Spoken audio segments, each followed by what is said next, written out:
doing this, where you just right when you you're kind of just doing that.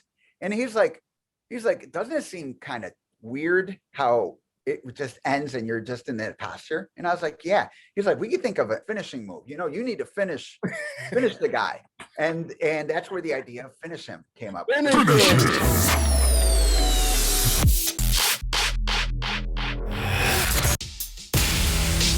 Okay, Kung Fu Chronicles, we are back again. What up? What's good? Salutations. Hello.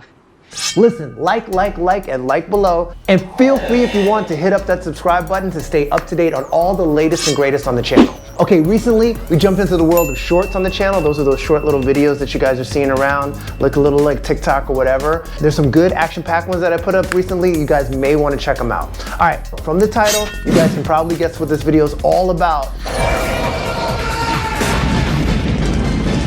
This is a very special spotlight on the game that I both played as a kid, loved as a kid, and of course now it's had more versions than we can count on two hands, 2 movies, a TV show, and much more over the years. But what does the man who was known originally as the video game's own Johnny Cage, Scorpion, Sub-Zero, and more, Master Daniel Pesina have to say about all of this? Well, it's about that time to chat it up with him to find out. And a reminder, stick around to the end of this video to get his feelings on the brand new Mortal Kombat movie coming out in just a few weeks. Let's do it. Get over here. Johnny Cage from Mortal Kombat, old school, baby. What's going on, sir? How are you? Pretty good, Clancy. How's things over there? Oh man, everything's great. Just getting through everything. I'm on the West Coast side. You're obviously Midwest in Chicago. Are you from Chicago or? Yeah, I'm originally from Chicago. This is kind of my base. So I know you go worldwide and everything, and I wanted to talk to you a little bit about your history first and how you actually got started in martial arts. And I think you did a little judo starting out, but then how did all that go about? Yeah, 1969 started out with judo. Wow.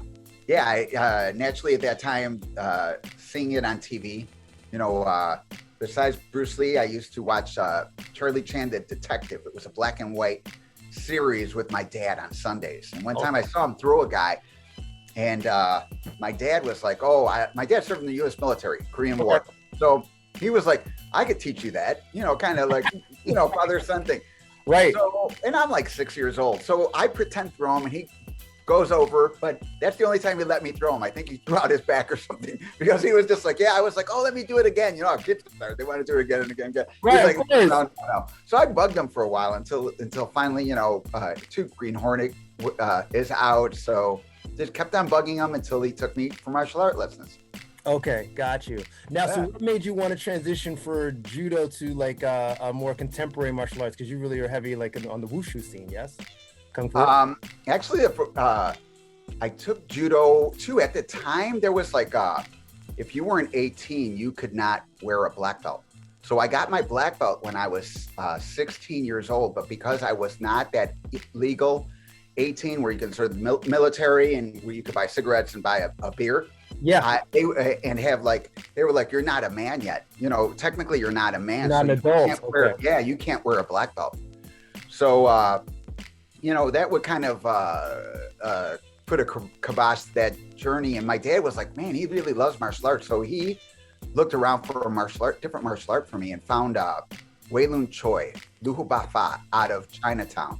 Okay. And for people who don't know Wei Lun Choi, he trained Dan Inosanto.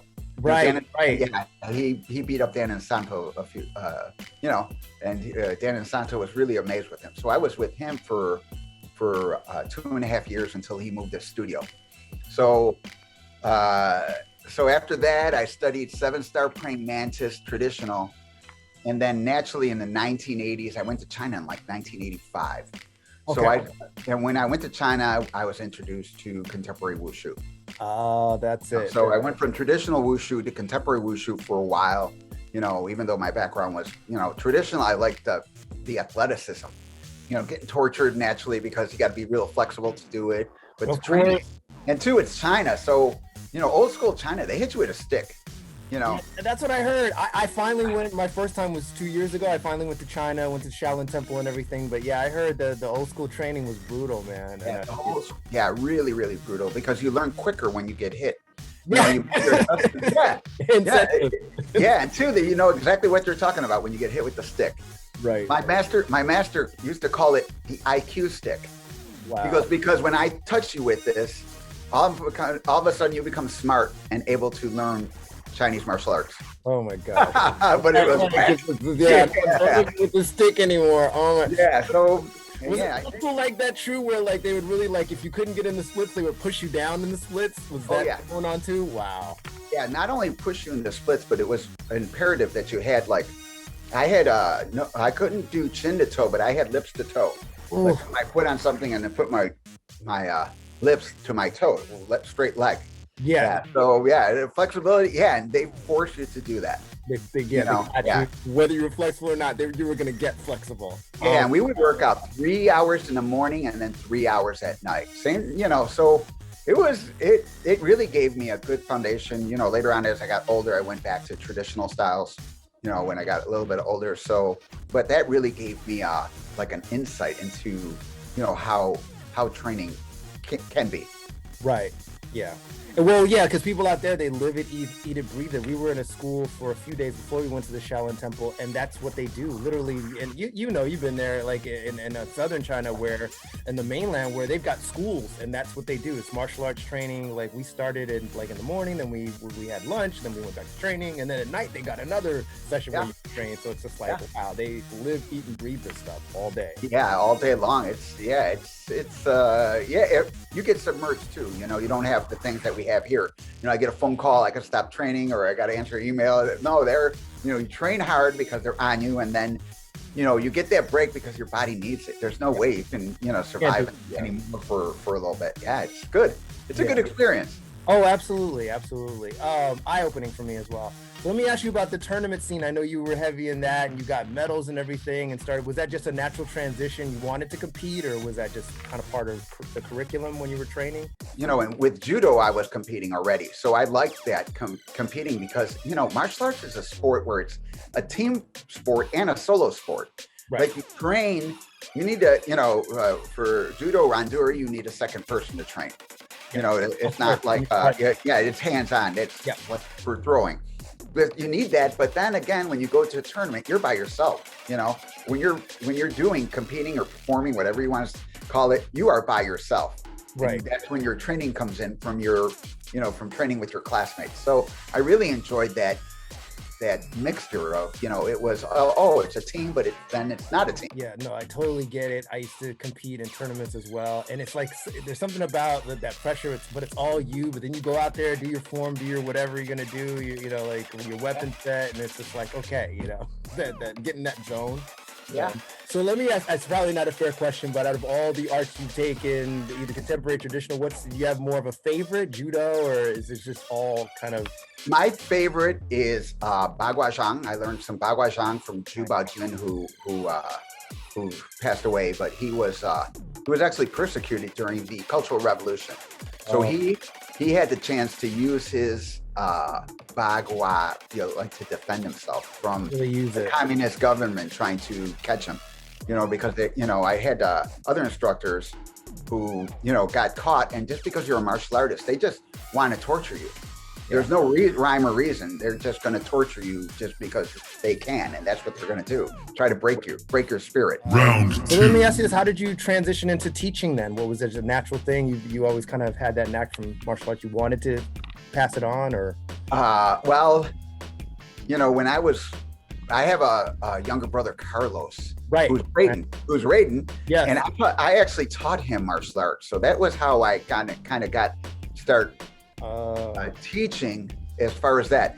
And then so I taught them, and then but one time my master was like, "Hey, there's a guy who owns a school who wants to come in for private lessons."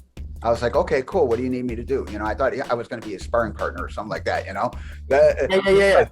He was like, "Well, he's going to come in, and you got to go to his school and teach for him while he's taking lessons from me." And I was like, I got pimped out basically. By fire. Yeah. So, but there, people were like, there at the school, people started asking me like, "Oh, can you do a private? Can you don't?" Especially my instructor, Go Jinhua was really, for me was amazing because any small movement he had an application for. How at the beginning how you raise your hands and then push your hands down, or even the bow. He's like, okay, one day we were just like, you know what the bow is for? And I was like, the sun and the moon. He's like, no. And then he had he showed me like 20 applications. Some joint locks. Yeah, some joint locks, some trapping, some fist work just from that. And I was like, and then he was like, everything in the Chinese martial art has a purpose. Everything. There's really no flash. It's just they try to disguise it. They don't want you to know what they know, because then if you know what they know, then you fight them, then you could counter them. So I was just like, man, really good. I was just like that. So I took that to the teaching, and these people were just like, hey, can you do a private? Even now, like, I'm really old school as far as like when you come to learn from me, I don't teach you horse stance. You already have a horse stance. Very good. From taking a duck. I don't need to make you start from A. I just kind of like, okay, well, let me see your technique. Hey, do you know what this? Expand their mind. Took a look at their technique. It's also for this or that or this. They're like, oh, I didn't realize that. And I was like, yeah, okay, let's start training, figuring out, different little secrets of your own style.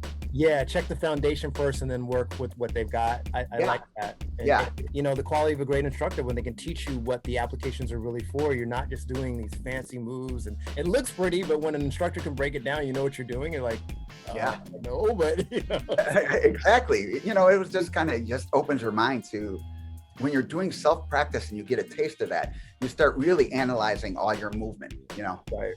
Yeah. So it was good. So let me fast forward a little bit, because we're gonna definitely talk about like your stint and when you started going into acting. I know before even Mortal Kombat there was Teenage Mutant Ninja Turtles, right? You did the second movie, I believe. Yeah. They were. That happened. They went to a tournament, Battle of Atlanta, to recruit martial artists for it, because at the time it wasn't like now, where actors back then could not do their own stunts. They would get really hurt because they were just So you got a guy in a foam suit, and his the eyes are like this, but about this far away. Right. You can only see something directly in front of you. So if you ever watch Turtles, you'll see us doing this crazy movement because we have to get in front of whatever technique they're going to throw. Oh, they can't really see you, so they're going to throw like a side kick. So I got to quickly, as they're doing it, recognize it and go in front and get hit with it. You know what I mean? Yeah, so you don't have the peripheral. Right. Yeah, so naturally, if you're standing still, it's a dead start. You're not going to make it. So you got to kind of be moving, so that way, boom, you jump in front of the technique, to sell it for the movie. So they were, it was pretty good experience to be a part of it. Everyone knows you with Mortal Kombat, the first and second game. I'll tell you this, I'm so old. In '92, I remember when the first console came out. Street Fighter came out before, but then everybody moved over to Mortal Kombat because it was just more violent, more real, and you guys had the fatality. Like, how did they pick you to be? First of all, you were the face on the side of the game. You were Johnny Cage. How did that even all come about? Well, my brother, Carlos, is actually an artist. Now he's a graphic artist. So one of his friends was John Tobias. Oh, that made the game. Yeah. So John would come to our house sometimes, and then, and I'm a geek. I collect comic books and stuff like that. And me too. So, sometimes we'd go to the movie together, or we just go to play video games together, all of us together. And I would just be like, cool. So after I was done with Turtles, John called me up and said, hey, I have an idea for a game. I need your help. I want to pitch this live action game to a company I work for called Midway. So he told me about the company and his last project. And I was like, okay, what do you need me to do? And he's like, I want you to come in, maybe bring Carlos and Rich and set up some choreography of fighting, because I want to show them what my idea is. And I have these drawings. So, we actually snuck into Midway because he didn't want anybody to know his idea. And we videotaped like this fight, and we looked at his drawings, and we kind of talked about the game. And then he was like, I'm going to make my presentation, and I'll give you guys a call in a couple of days. And a couple of days later, he's like, they like the idea of a fighting game. And I was like, it sounds like when you said that, the way you said it, I was like, there's probably competition of a different fighting game, but nothing has ever been done like this. Yeah. And I was like, well, what do we do?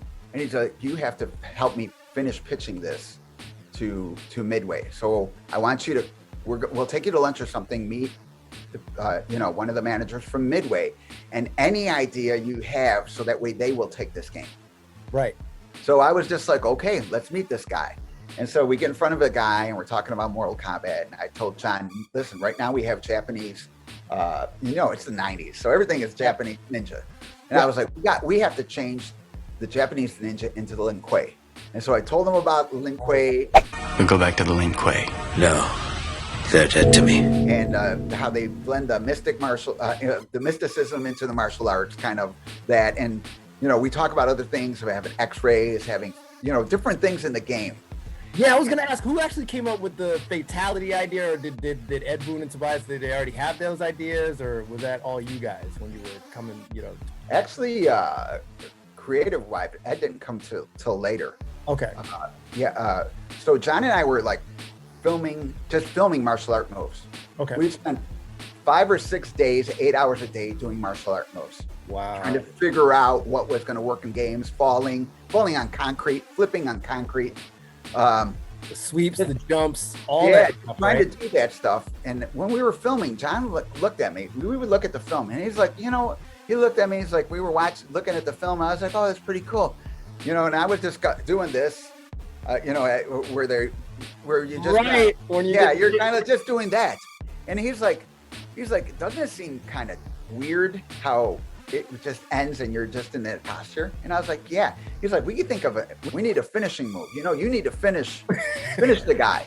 And that's where the idea of finish him came up. Finish him. Oh, I was like, yeah, because it's kind of boring just to kind of end like that. It'd be cool if it's like in the Kung Fu movie and you do the death blow.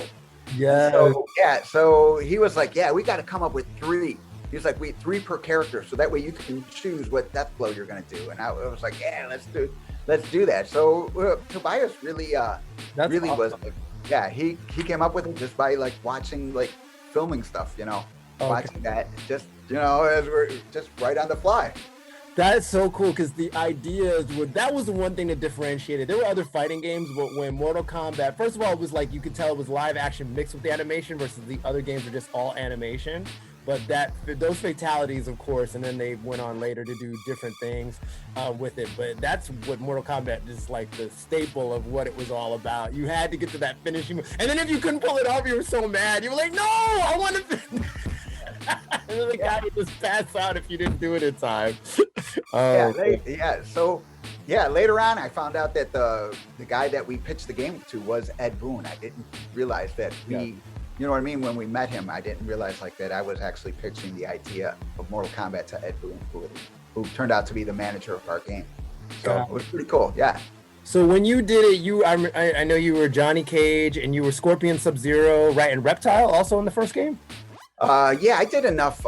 Originally, there was only going to be one Lin Kuei. He didn't have a name. It was Yellow. Later on, he's known as Scorpion. But we were running out of time because, we didn't know how to do anything.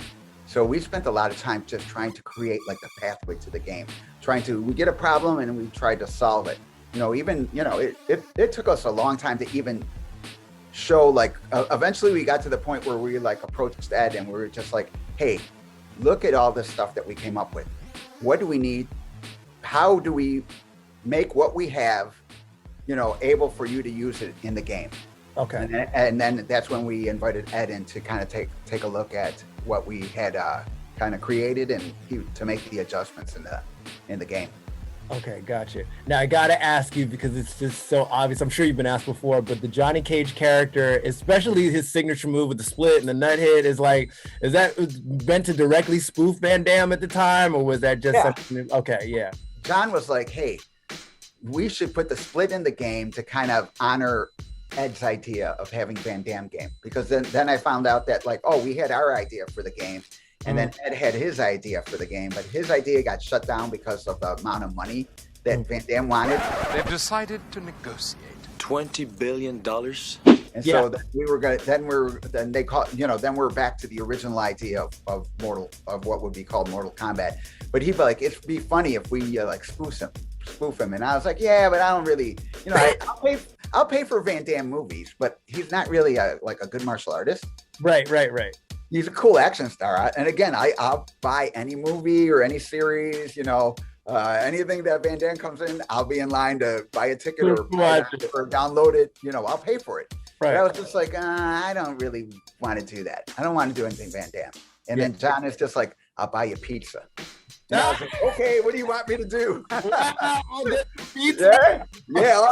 So it wound up that I did the splits about 50, 60 times for a large pizza. Jeez. Oh, because they had to do that many takes, right? Different angles. We did because we didn't. He's like, do the splits. Okay, punch with this hand. Then, do it a few different ways. And then I look at it and be like, let's try to turn it. Let's try to do this. Let's try the two. It's different splits, different punch. Because coming from like the contemporary wushu background, that was the original split. Go forward and then duck and punch forward, push forward like you see in the contemporary wushu when they do it. That's with the hand sticking out, attacking the groin. So we started with that, and we just kind of different ways until in the end it's a classic.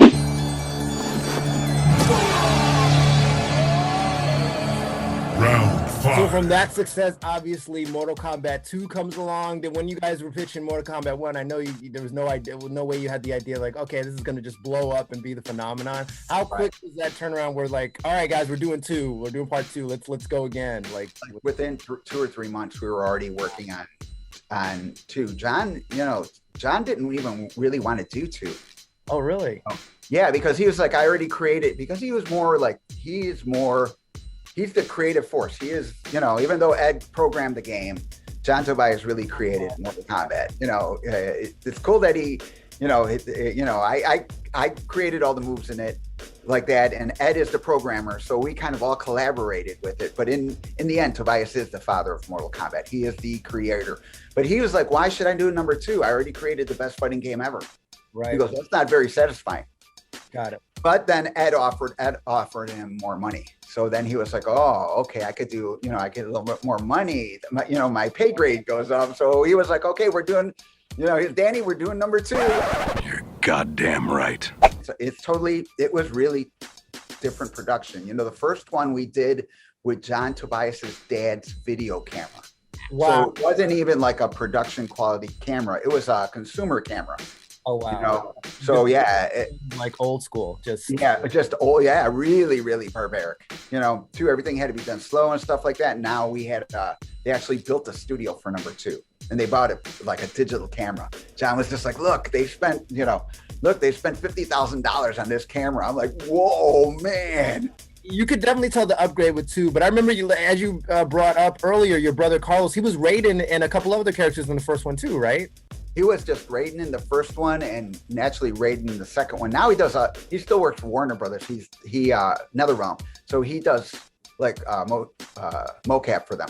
Okay, got it. Oh, yeah. So in MK2, how many characters did you play in the second one? Obviously Johnny Cage and the ninjas again. Yeah, so in number 2, I was Johnny Cage, Scorpion, Sub-Zero, Reptile, Smoke, Nuke, Saibot 6. I got 6 in there.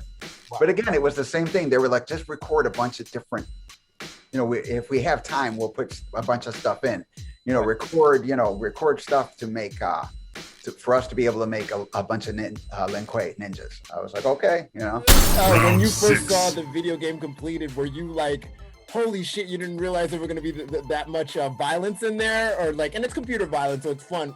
Or were you aware that we're like, yeah, we're going hardcore with this? Was that kind of made known to you in the beginning? Or well, at the beginning, when we were pitching the game to Ed, John wanted violence, like the old samurai movies in it. Okay. But what happened was, when we finally got most of Johnny Cage running, there was only Johnny Cage versus Johnny Cage.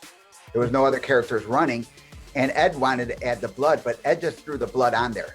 Okay. It just happened that it was like crazy. And everybody was like, oh, you should leave it like that. You should leave it.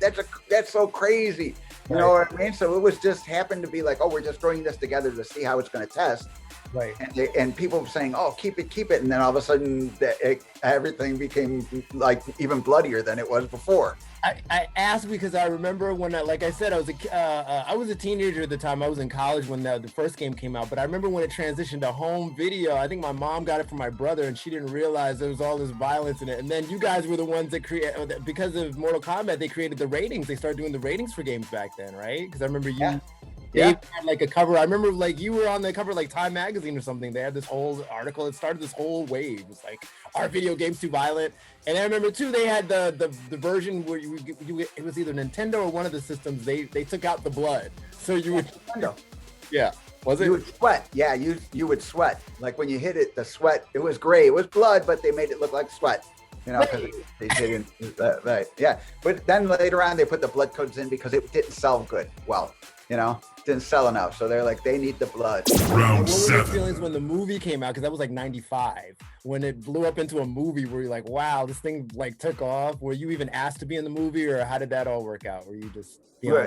At that time, you know, from being in the first game and you know, when we did it, when we pitched the game to Ed, we were only going to do 200 cabinets. It wasn't even going to go home.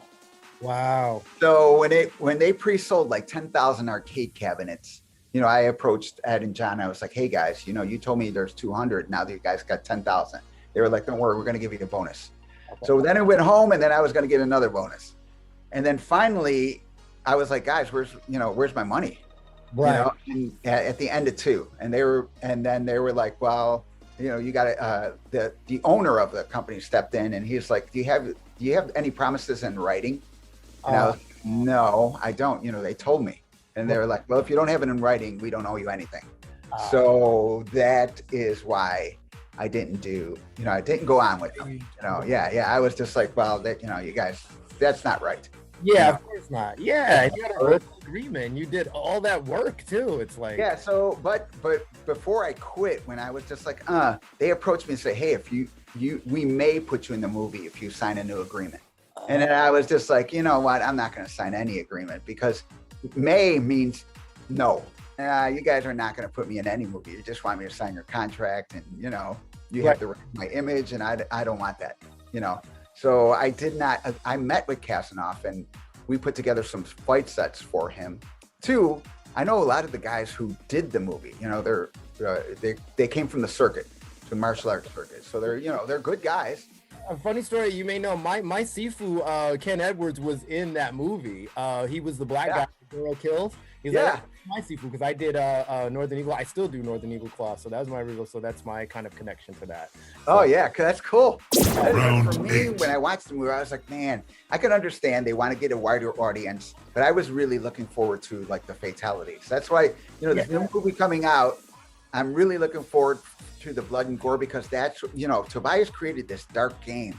So I think the movie should be dark. You know, it's like a dark Batman. Sure, you have Adam West Batman, which is cool, but you know, yeah, I'm really looking forward to it.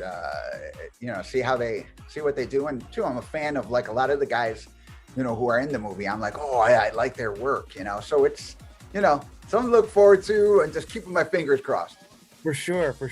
So tell us what you're doing now. I know you're out there teaching. You do a lot of traveling and like seminar stuff. Yeah, what's up next for you? Right now, teaching, started traveling again. You know, they're lifting the restrictions, so getting conventions probably going again.